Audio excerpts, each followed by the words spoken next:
Assalamualaikum warahmatullahi wabarakatuh. Bismillahirrahmanirrahim. Alhamdulillahirabbil alamin. Wa bihi nasta'in ala umuri dunya wa din. Wa nashhadu an la ilaha illallah wahdahu la syarika la wa nashhadu anna Muhammadan abduhu wa rasuluh. Wa nusalli wa nusallim ala nabiyyina Muhammad wa ala alihi wa sahbihi ajma'in. Hadirin yang semoga Allah muliakan, marilah kita membuka majelis ini dengan meminta pertolongan dan meminta keberkahan kepada Allah Subhanahu wa taala dengan menyebut namanya. Semoga kita mendapatkan ilmu yang bermanfaat. Semoga kita mendapatkan keberkahan di dalam hidup dan bisa bahagia di dunia maupun di akhirat. Sebagaimana kita bersyukur kepada Allah atas segala nikmat yang Allah berikan kepada kita, khususnya nikmat ilmu, nikmat iman, nikmat Islam, dan dengannya kita akan bahagia di dunia dan di akhirat.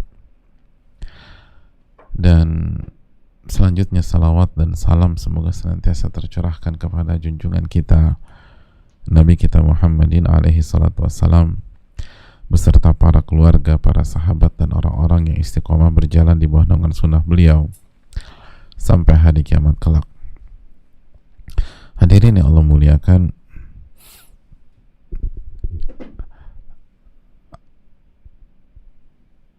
kita akan masuk atau kita akan kembali bersama dengan Al-Imam An-Nawawi rahimahullahu ta'ala.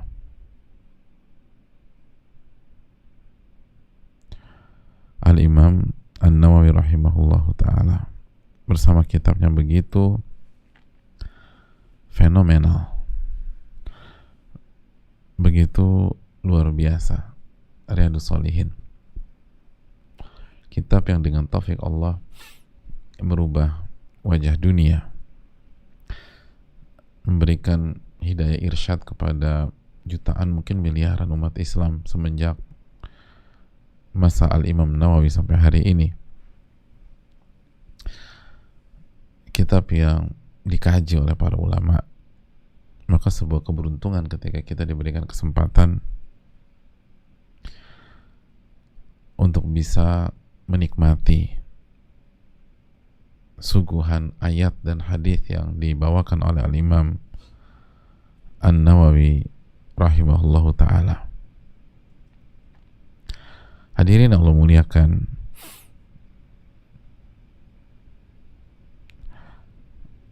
pada kesempatan kali ini kita akan lanjut ke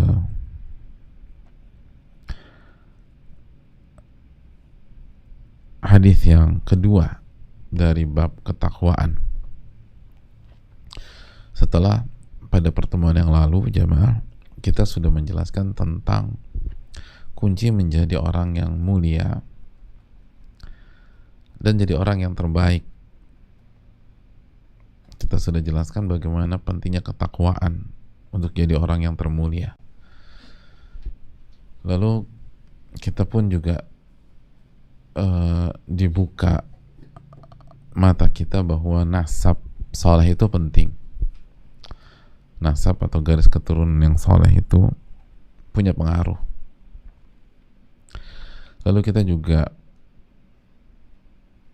diberikan harapan oleh Nabi SAW, khususnya kita yang punya masa lalu yang jauh dari Allah Subhanahu wa ta'ala,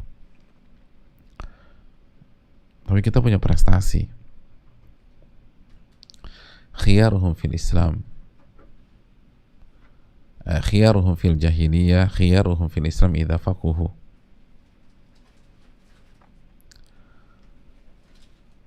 Sebaik-baik mereka di masa jahiliyah akan menjadi orang terbaik ketika di dalam Islam, dengan syarat faquhu,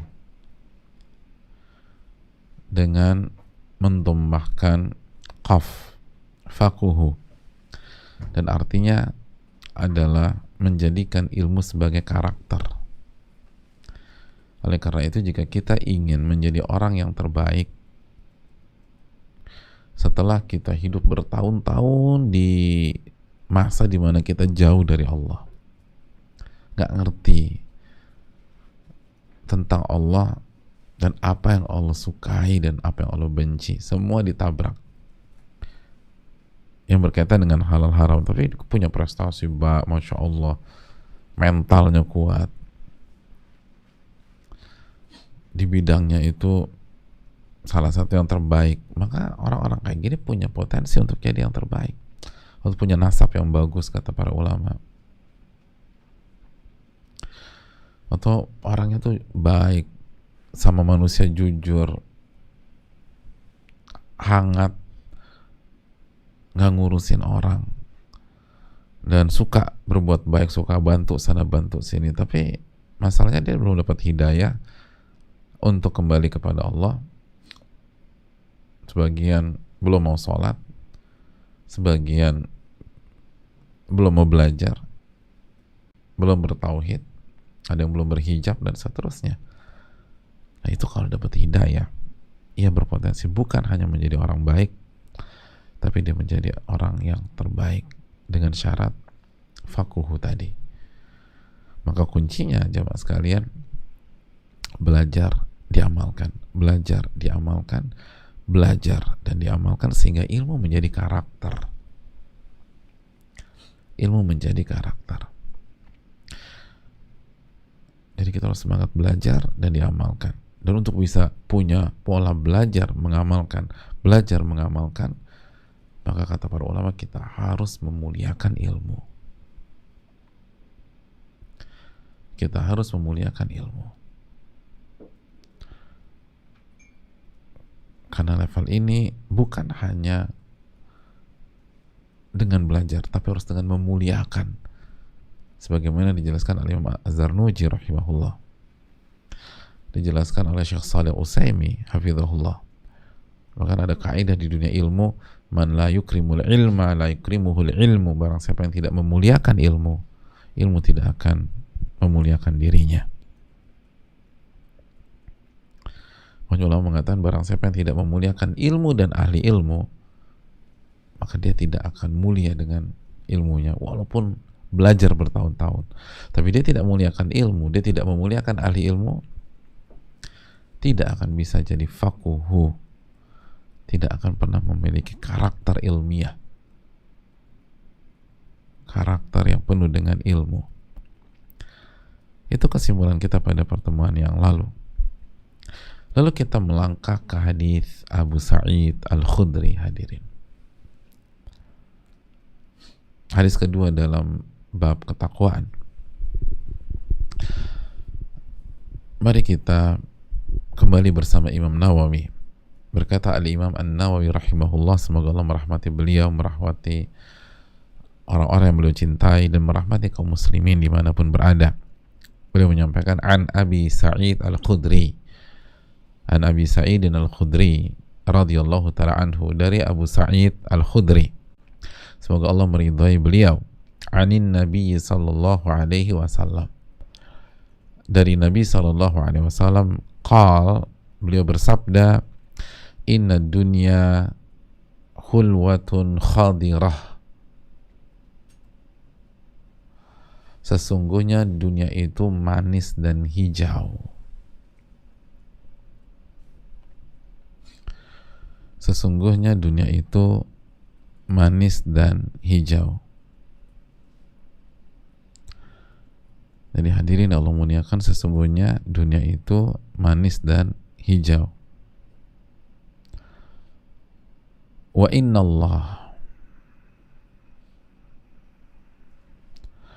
Allah dan sesungguhnya Allah subhanahu wa ta'ala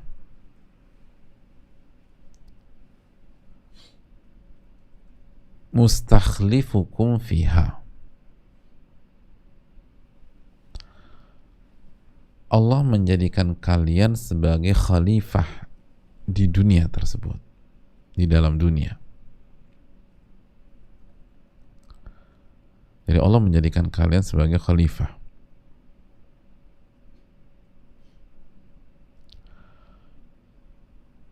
Fayanzur kaifa ta'malun, lalu Allah lihat bagaimana kalian beramal di dunia?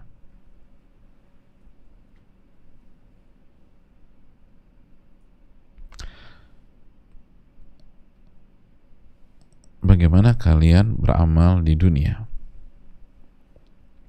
Fattaqud dunya wattaqun nisa.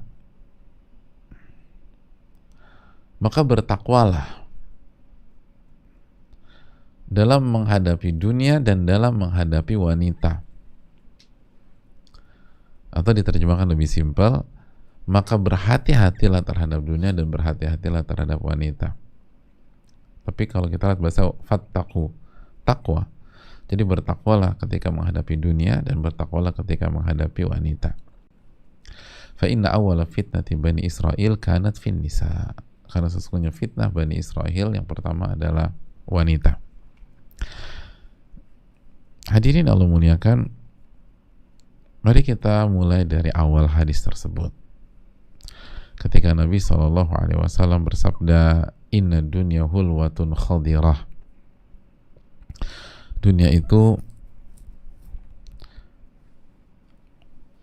manis dan hijau. Manis dan hijau.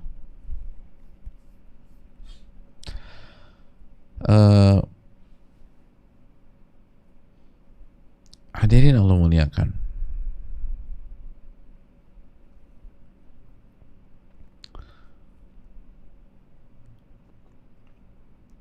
pelajaran besar bagi kita. Lihat bagaimana Nabi SAW mendeskripsikan dunia.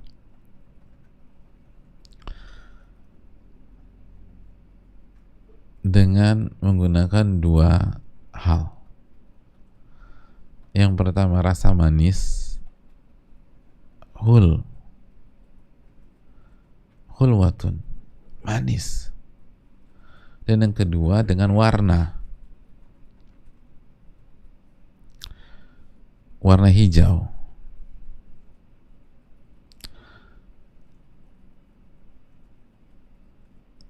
Jadi dunia itu manis dan hijau. Hadirin Allah muliakan, apa maknanya? Dijelaskan Al-Imam An-Nawawi dalam Syarah Muslim. Maknanya ada dua, kata beliau. Arahnya ini ada dua makna. Yang pertama, maksud manis dan hijau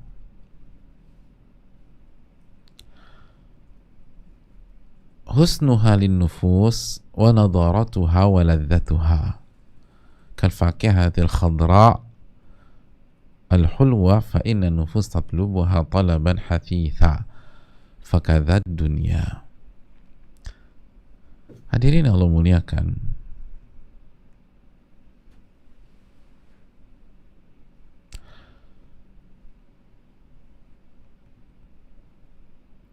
maksudnya yang pertama, karena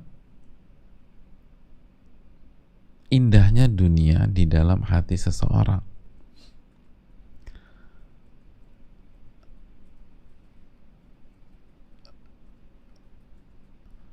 Menyilaukannya dunia dalam diri seseorang manusia. Dan kelezatan dunia yang disukai oleh jiwa seorang manusia. Seperti buah-buahan yang manis.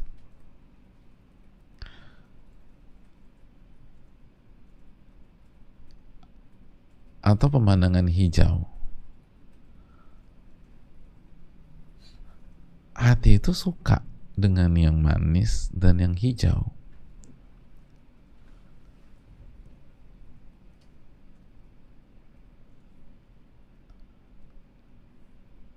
Hadirin Allah muliakan.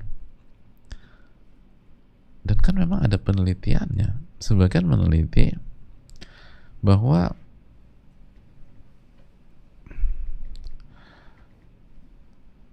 warna hijau itu memiliki kecenderungan menenangkan.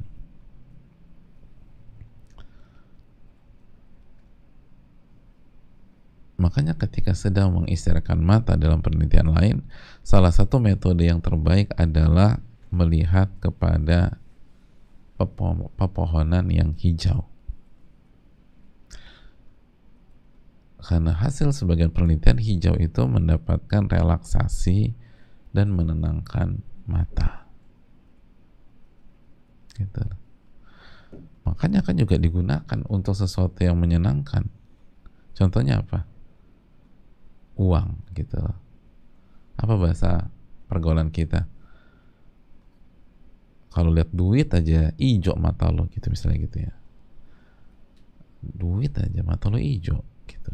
Hijau. Jadi nggak pakai merah. Merah sakit mata gitu loh. Jadi hijau yang dipakai menyenangkan. Gitu loh. Senang kita ngeliat duit. Gitu.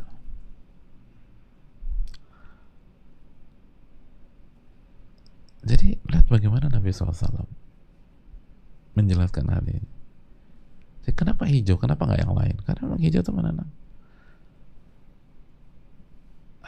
Pemandangan hijau enak, lebih enak.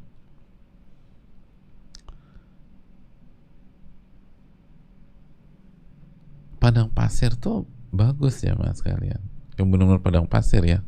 Kalau pernah, tapi jelas nggak bisa disamakan dengan melihat pemandangan hijau. Oh beda lah. Orang atau teman-teman yang pernah ke Middle East atau ke tempat yang ada saharanya atau padang pasirnya tuh bisa bedakan. Bagus gitu, bergelombang segala macam. Apalagi kalau pernah touring pakai mobil ke padang pasir begitu kan, pengalaman yang menyenangkan ya. Tapi beda sama ngelihat pemandangan hijau. Itu mata tuh kayak sejuk banget. Nah begitu juga dengan dunia. Oh seneng kita sama dunia. Fasilitas dunia, keindahan dunia itu hijau dan manis. Hijau dan manis. Hijau dan manis. Fasilitas dunia atau segala perhiasan dunia itu memanjakan mata memang. Dan indera pengecap kita. Makanya kata sebagian ulama dari hadis ini, pertama masuk ke mata dulu, habis itu ke jiwa. Nah kalau udah kena udah selesai. Maka orang akan terbawa dengan itu.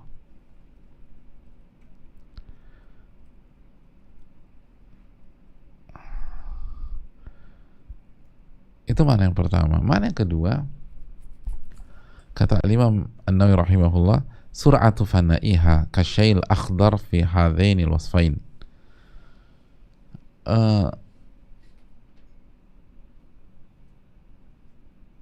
Cepatnya berlalu sebuah dunia. Jadi durasinya itu cepat dunia itu. Durasinya cepat, itu maknanya. Durasinya cepat. Nggak lama. Seperti sesuatu yang hijau itu kan cepat berubah ke warna lain. Gitu lah. Buah-buahan tuh yang hijau kan nggak selamanya hijau, habis hijau pindah lagi ke warna yang lain. Masih hijau nih, tapi habis itu berubah. Nggak setiap artinya banyak buah-buahan misalnya yang nggak selamanya hijau terus. Nggak ada sih itu buah-buahan yang hijau terus ada, tapi banyak yang cepat berubah. Jadi itu maknanya. Durasinya cepat dunia. Durasinya cepat. Jadi yang pertama menyenangkan diri kita. Begitu manis, begitu disukai. Dan yang kedua, karakter dunia itu cepat, nggak lama. Gitu coba. Itu pesan tentang dunia. Gitu. Jadi hadirin Allah muliakan,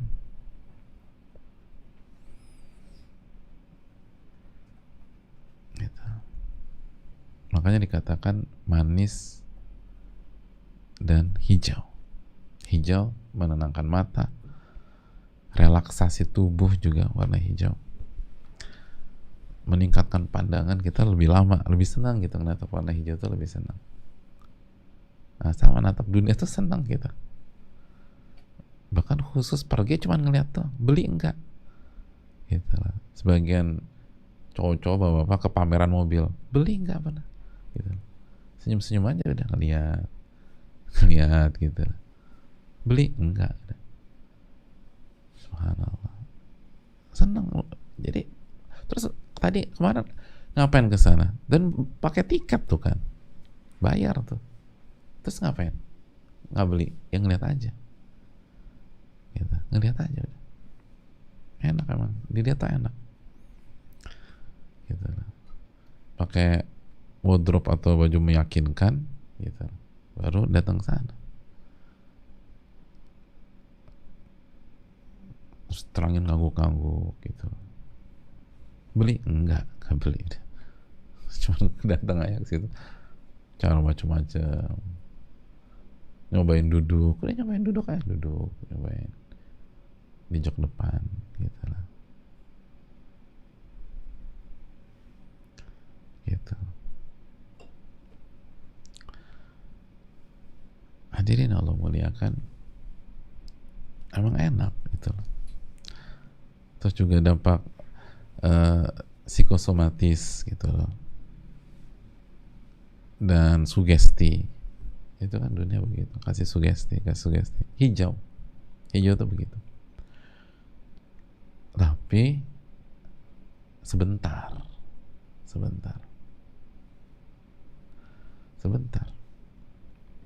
lihat sawah hijau, habis itu mengkuning udah sebentar aja, nggak lama-lama, sebentar. Oh, ini luar biasa jamaah. Jadi itulah dunia itu, makanya kita harus benar-benar camkan masak-masak dan ngerti gitu loh. Ya sama, kalau kita mau nyebur ke sebuah kolam, kita tahu, salah satu kita tahu dulu nih kedalamannya berapa. Kita kita suruh berenang melewati sebuah sungai, cek dulu, tahu dulu di dalam sungai ini ada apa gitu loh. Udah beres, ternyata di seberangnya Amazon misalnya, aduh repot. Ya, ada buaya lah di situ, ada anaconda lah di situ, ada piranha lah di sana. Jangan main nyebur-nyebur aja. Kita hidup di dunia, ngerti dulu nih di dunia ini ada apa, karakternya kayak apa. Jangan nggak ngerti terus langsung cuk, saya bisa jaga diri, saya bukan anak kecil lagi. Lalu baca dulu apa keterangan Allah dan Rasulnya SAW tentang dunia. Jangan langsung kepedean. Di antaranya kata Nabi SAW, ini dunia ini manisnya luar biasa dan hijaunya luar biasa. Anda nggak gampang bilang saya bisa jaga diri, itu nggak gampang. Kalau udah berada di tengah-tengah fasilitas dunia, perhiasan dunia, nggak gampang. Karena ini manis. Kan gitu ya. Emang gampang segerombolan semut meninggalkan gula? Susah. Coba kita usir semut dari gula, susah coba. Manis soalnya.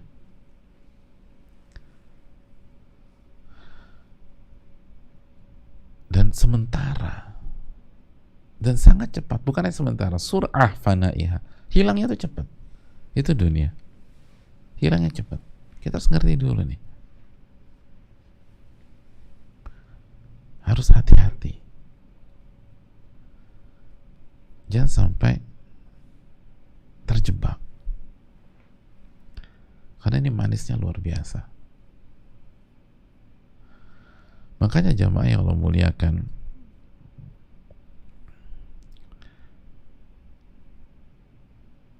Allah Subhanahu wa taala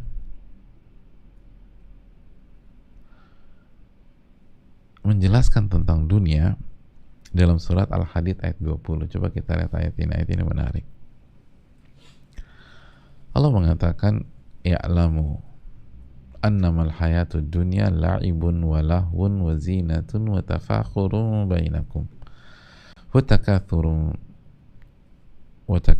fil amwali wal aulad kamathali ghaythin a'jabal kuffara nabatuhu thumma yahiju fatarahu musfarra thumma yakunu hutama wa fil akhirati 'adzabun syadid wa maghfiratun minallahi wa ridwan wa mal hayatud dunya illa mata'ul ghurur." Oh, ini ayat harus jadi bekal kita ketika kita mengarungi samudera dunia. Apa artinya jemaah? Ketahuilah, kita disuruh tahu nih. Ini disuruh tahu, perintah, i'lamu. Kalian harus tahu, kata Allah. Ketahuilah, harus tahu. Ini maklumat, ini data, ini info, harus tahu. Annamal hayatud dunya la'ibun wa lahwun wa zinatun. Ketahuilah, kehidupan dunia itu secara umum hanyalah permainan dan sesuatu yang melalaikan secara umum.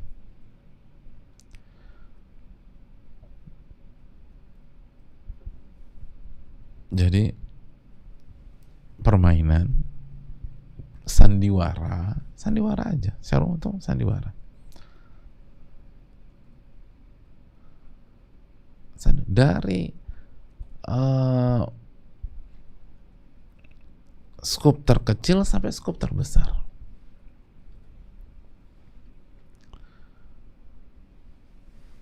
Semua sandiwara. Kita kan berpikir sandiwara dunia itu yang besar-besar aja gitu loh. Enggak, kehidupan keseharian kita pun isinya bumbu-bumbu sandiwara.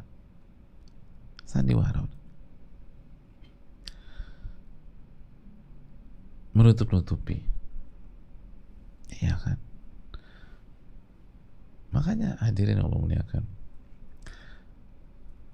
kita mau ngumpul sama teman-teman, pas mau berangkat ribut besar sama istri atau sama suami, berantem, ribut di perjalanan, masih kebawa kalau suami lagi marah besar sambil nyetir mobil, kalau itu istri pergi dan dalam perjalanan masih nangis tuh, ribut besar, nangis. Sampailah ke lokasi, ngumpul sama teman-teman. Begitu sampai lokasi, kalau dia wanita atau istri, langsung turun nggak? Enggak. Ngapain dulu? Cari cermin, gitu loh. Terus ambil bedak. Terus udah deh, tuh muka di ini. Baru setelah kesannya nggak ada apa-apa, turun. Terus ketemu teman-teman, ditanya, gimana bini lo, gimana laki lo? Baik-baik aja. Jawabannya apa? Baik, Masya Allah, baik, Alhamdulillah baik. Gimana baik? Orang tadi baru ribut besar, tapi kan sandiwara. Nah, semua ingin menunjukkan nggak ada masalah, semua problem bisa diselesaikan. Nah, sandiwara. Nah, kalau kita bisa melakukan hal itu, ya teman kita juga bisa lakukan hal itulah. Kalau kita bisa lakukan itu, ya sahabat kita juga bisa lakukan hal itu. Gitu aja. Jadi kalau kita bisa bersandiwara dan itu kita gunakan dalam kehidupan kita, ya orang lain juga gunakan hal itu. Karena itu bukan karakter kita semata, itu karakter kehidupan dunia tuh begitu. Karakter kehidupan dunia itu nggak bisa lepas dengan sandiwara, permainan, sandiwara dan lain-lain. Walahun, dan melalaikan, wazinatun, dan perhiasan untuk menghiasi, watafakhurun bainakum watakathurun fil amwali wal aulad. Dan berbangga-bangga di antara kalian, dan berbangga-bangga, bermegah-megah, dan banyak-banyakan harta dan anak. Jadi main banyak-banyakan, banyak-banyakan. Hadirin Allah muliakan,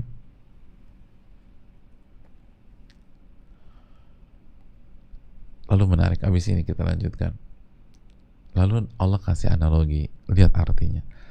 Seperti hujan, kamathali goith, seperti hujan yang tanamannya mengagumkan para petani.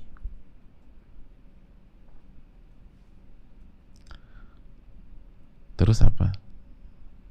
Thumma yahiju fatarahu musfarra. Tapi kemudian tanaman itu menjadi kering. Lalu kalian lihat warnanya kuning, atau Anda lihat atau kamu lihat warnanya kuning. Kemudian menjadi hancur.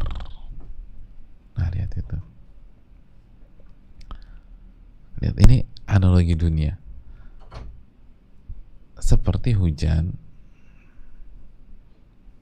a'jabal kuffara nabatuhu. Hujan itu kan membuat tanaman tumbuh. Nah, ketika tumbuh kan warnanya hijau-hijau secara umum, tumbuhan hijau, mengagumkan para petani. A'jabal kuffara nabatuhu, mengagumkan. Tapi nggak lama, terus kemudian tanaman itu kering, terus kamu lihat warnanya jadi kuning, terus mati deh. Tsumma yakunu hutama, mati. Itu dah, cepat.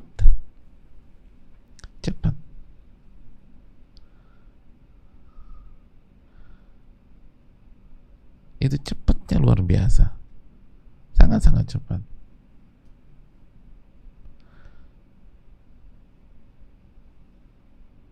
Dan hadirin, coba kita lihat, sebagian ulama menjelaskan, lihat struktur dari kalimat ini, masih di analogi tadi. Kita bisa lihat terjemahnya aja. Seperti hujan yang tanamannya mengagumkan para petani.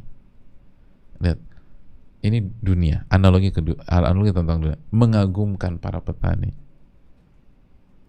mengagumkan ahli dunia, dan seterusnya. Nah, hadirin yang Allah muliakan, lihat, yang jadi subjek dan objek itu siapa? Yang jadi subjek tanaman, ya kan? Tanaman yang mengagumkan. Objeknya petani. Jadi ini pelajaran.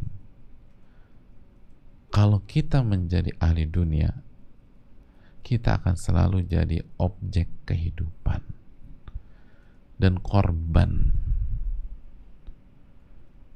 permainan, dan korban sandiwara, dan korban komoditi yang ada di dunia.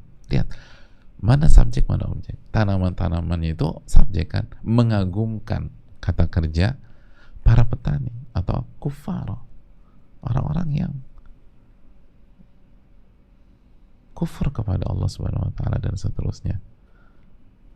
Jadi kata para ulama, ini pelajaran dalam. A'jabal kuffara nabatuhu. Nabat itu subjek, kuffar objek.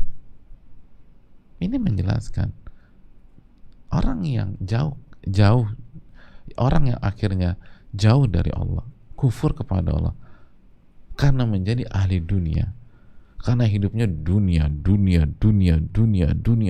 hari weekdays dunia, weekend juga dunia, pagi dunia, siang dunia, sore dunia, malam dunia. Gak ada waktu untuk Allah dan seterusnya. Gak ada waktu untuk firman Allah. Gak ada waktu dengan Al-Quranul Karim. Hadirin yang Allah muliakan, sejatinya mereka hanyalah objek aja. Mereka jadi korban.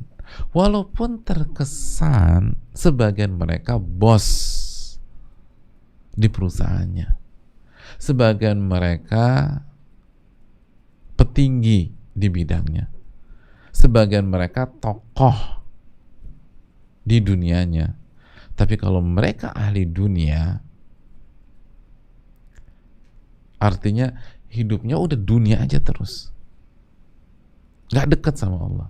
Beda dengan orang kaya tapi dekat sama Allah, ya, itu bukan ahli dunia. Abu Bakar radhiyallahu taala anhu, Umar radhiyallahu taala anhu, Utsman radhiyallahu taala anhu, Ali bin Abi Thalib radhiyallahu taala anhu, Nabi Sulaiman alaihi salam, Nabi Daud alaihi salam, dekat sama Allah. Tapi kalau ahli dunia, walaupun secara zohir, secara kasat mata dia bos, dia komisaris, dia pemegang saham mayoritas, dia CEO, dia owner, sejatinya dia hanyalah objek.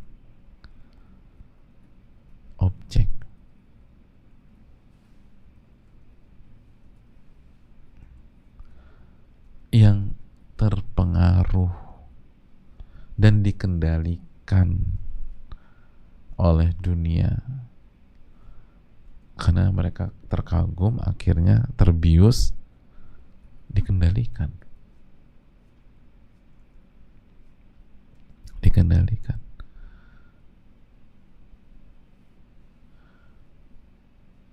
Udah gitu hanya sebentar, dan mereka korbankan akhirat mereka. Padahal akhirat itu cuman ada dua opsi, kata Allah. Kembali lagi ke Al-Hadid 20, wa fil akhirati adzabun syadidu wa magfiratun minallahi wa ridwan. Artinya, kita lihat artinya lagi, dan di akhirat kata Allah Subhanahu wa taala, coba kita lihat Al-Hadid 20, di akhirat tuh cuman ada dua. Kalau nggak azab yang keras atau ampunan dari Allah serta ridhonya. Lalu closingnya, wa mal hayatud dunya illa mata'ul gurur. Dan tidaklah kehidupan dunia tidak lain, tidak bukan hanyalah perhiasan dan kesenangan yang menipu. Lihat, menipu. Berarti ahli dunia objek atau subjek? Objek.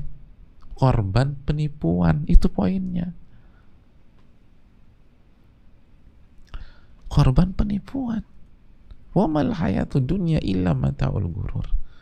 Tidaklah kehidupan dunia kecuali kesenangan yang menipu.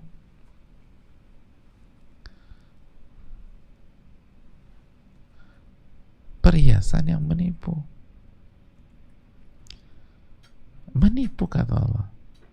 Sekali lagi, berarti ahli dunia subjek atau objek? Objek atau korban penipuan. Walaupun terkesannya bos, ngatur A, ngatur B, ngatur C, anak buahnya ratusan, tinggal tunjuk aja, tinggal telepon, lu mau gue aturin? Ya tolong bang, ya udah gue aturin, telepon, beres semuanya. Kesannya subjek, padahal mah objek, korban. Dan Allah udah wanti-wanti, wa mal hayatud dunya illa mata'ul ghurur. Dan tidaklah kehidupan dunia kecuali perhiasan yang menipu Anda. Makanya kesannya subjek, padahal objek, penipuan aja.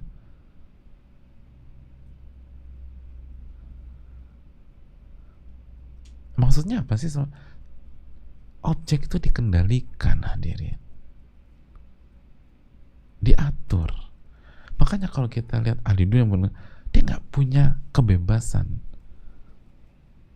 untuk menentukan arah hidupnya, ketakutan, dan akhirnya harus mengikuti kemauan-kemauan dunia. walaupun itu dibenci oleh Allah dan tidak diridhoi oleh Allah Subhanahu wa taala. Beda dengan ahli akhirat. Beda dengan orang yang dekat dengan Allah. Walaupun nggak punya uang, mereka subjek dalam kehidupan mereka. Wah, itu enak. Mereka subjek dalam kehidupan mereka. Mereka subjek dalam kehidupan mereka. Makanya hadirin yang Allah muliakan. Makanya kelanjutan hadis ini apa? Kita balik lagi ke hadisnya. Wa innallaha mustakhlifukum fiha fayanzur kaifa ta'malun. Dan sesungguhnya Allah menjadikan kalian khalifah. Khalifah. Dan Allah melihat bagaimana kalian beramal. Dan Allah melihat bagaimana kalian beraktivitas dan berbuat ketika di dunia. Allah akan lihat amal kalian. Karena itu bertakwalah kepada Allah ketika menghadapi dunia. Bertakwalah ketika menghadapi dunia. Jadi Allah katakan, Allah jadikan kalian khalifah. Khalifah. Allah jadikan kalian khalifah. Hadirin yang Allah muliakan. Apa maksud khalifah? Apa maksud khalifah? Khalifah itu seperti yang Allah Subhanahu wa taala kan firmankan dalam surat Al-Baqarah 30. Allah wa idh qala rabbuka lil malaikati inni ja'ilun fil ardi khalifah qalu ataj'alu fiha man yufsidu fiha wa yasfiku ad-dima wa nahnu nusabbihu bihamdika wa nuqaddisu lak qala inni a'lamu ma la ta'lamun. Dan ingatlah ketika Rabbmu berkata dan berfirman kepada para malaikat, sesungguhnya aku hendak menjadikan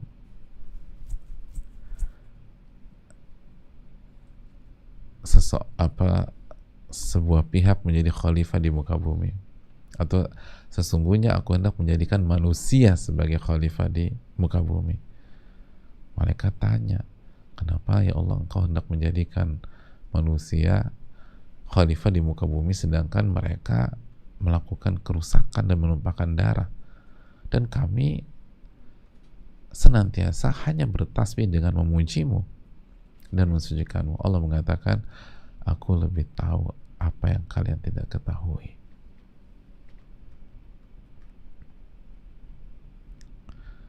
Itu jamaah.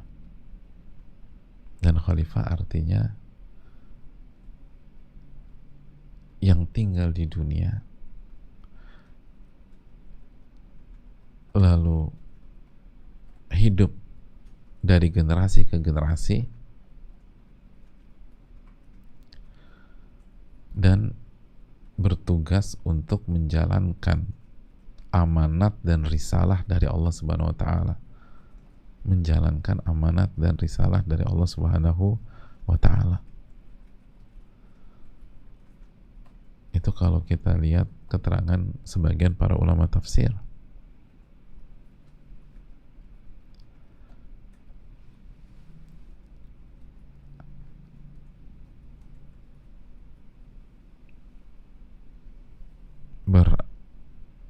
Tinggal di sana, lalu generasi demi generasi, kan khalifah itu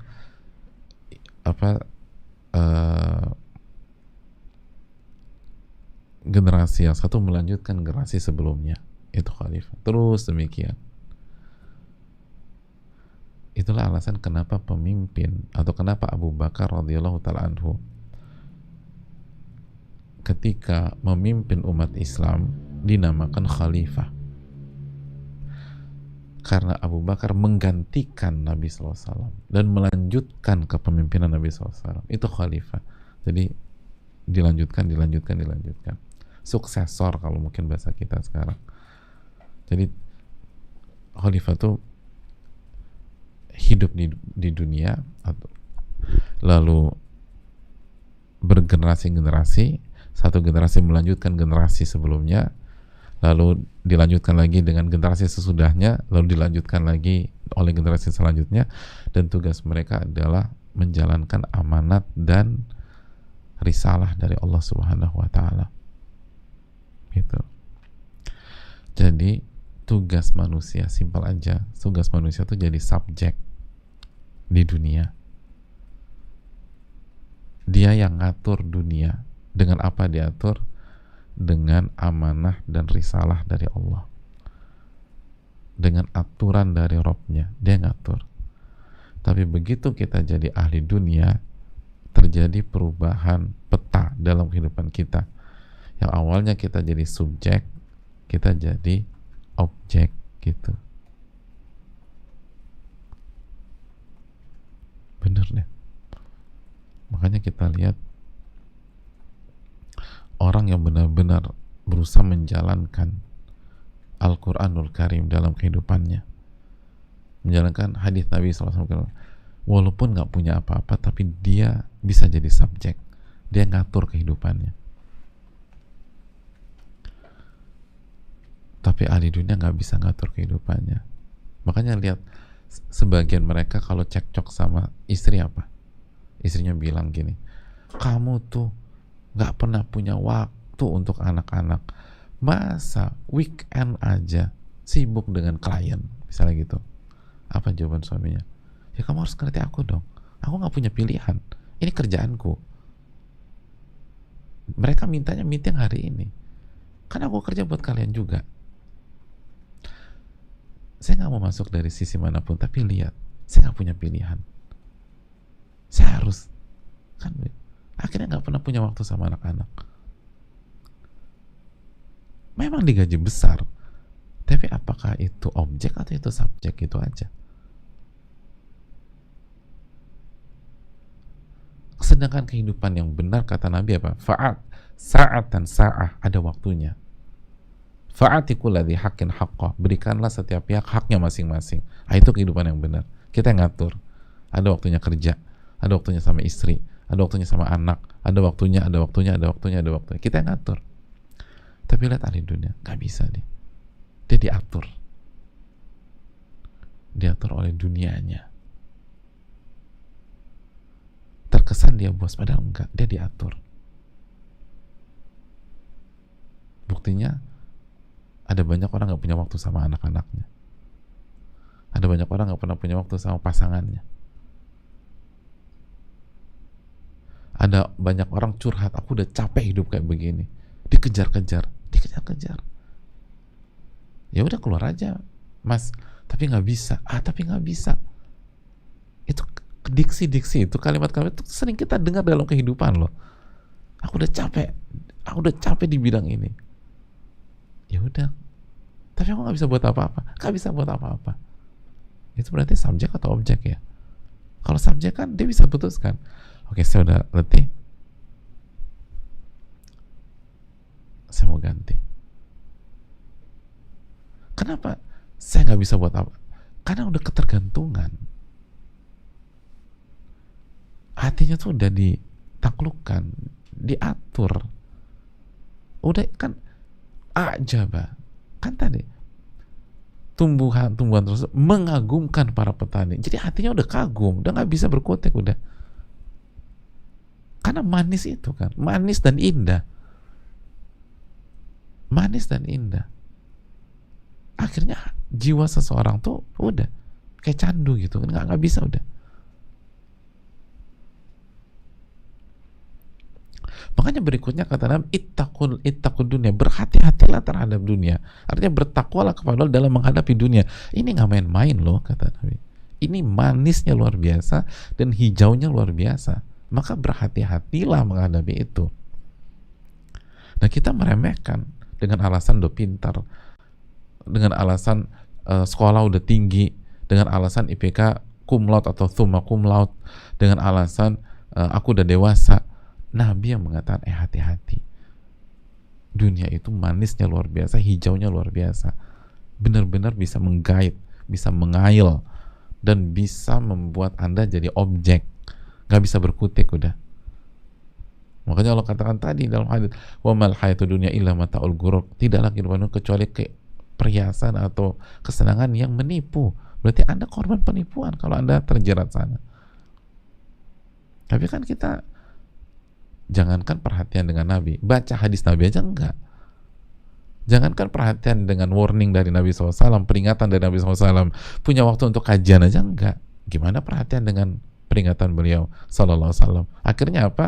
Akhirnya terjerat, hadirin, dengan manis dan indahnya pemandangan, padahal cuma sementara, padahal semu, tapi kita nggak peduli, kita tetap kerjakan hal yang haram tersebut, terbelenggu dengan hal yang maksiat, padahal sekali lagi itu hanya sementara, dan kita lupakan akhirat yang kekal, dan opsinya cuma dua tadi, kalau nggak azab, ampunan dari Allah Subhanahu wa Ta'ala. Itu poinnya. Maka hati-hati, hati-hati. Gimana cara berhati-hatinya? Sikapi dunia dengan ketakwaan. Kalau udah haram jangan deh. Tapi manis, ya itu poinnya, manis. Ya gue tuh tahu ini haram, tapi aduh, enak banget. Ya memang enak, itu poinnya. Justru kalau nggak enak kita tanda tanya. Loh, enak emang enak.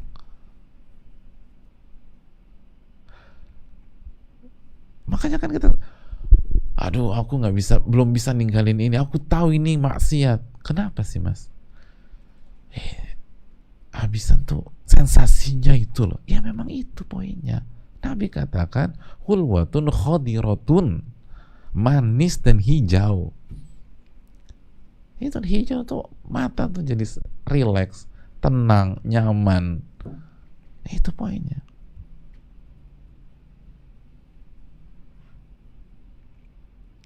Tapi kata Nabi itu cuma fantasi-fantasi aja, laibun, sandiwara udah. Dan sebentar, semu, kata keterangan Imam Nawawi, nggak lama. Itu tadi warna hijau tumbuhannya mengagumkan. Tapi apa kata Allah Subhanahu Wa Taala? Lalu jadi kering. Habis kering, kuning, mati deh tuh. Udah gitu aja. Siklus begitu. Siklus demikian. Makanan terenak di dunia itu kan kalau ketelan udah hilang nikmatnya. Dan nggak ada juga di antara kita yang ngunyah 15 menit. Lo belum kesuapan berikutnya. Sayang bro, 700 ribu nih, aku mau kunyahnya terus 15 menit. Kan nggak ada juga. Cuma ngunyah berapa menit terus telan. Habis telan udah hilang rasanya udah. Padahal seporsi 900 ribu, seporsi 2 juta, ada yang seporsi 10 juta, 10 juta. Tapi sebentar, 10 juta. Saudara kita banyak yang nggak makan. Dia makan satu porsi 10 juta, 15 juta. Dan sebentar aja udah. Begitu masuk ke tenggorokan, udah hilang. Hilang. Dan juga kita nggak mau lama-lama ngunyahnya, pegel juga ngunyah, dan nggak ada rasanya juga ngunyah yang terus. Itu lo dari tadi ngunyah? Iya sayang, 10 juta nggak ada kan? Atau kalau ketelan ditarik lagi, dimuntahin lagi, terus diulang dari awal. Kenapa lo muntahin tadi ketelan? Ini kan satu porsi 10 juta, sayang kalau ketelan. Seporsi 10 juta, aku udah hitung-hitung, seporsi ini bisa 10 kali suapan, berarti satu suapan 1 juta, tadi ketelan gitu. Jadi mau muntahin lagi terus ulang lagi dari awal, gak ada juga yang begitu, gak ada. Ini berhati-hatilah.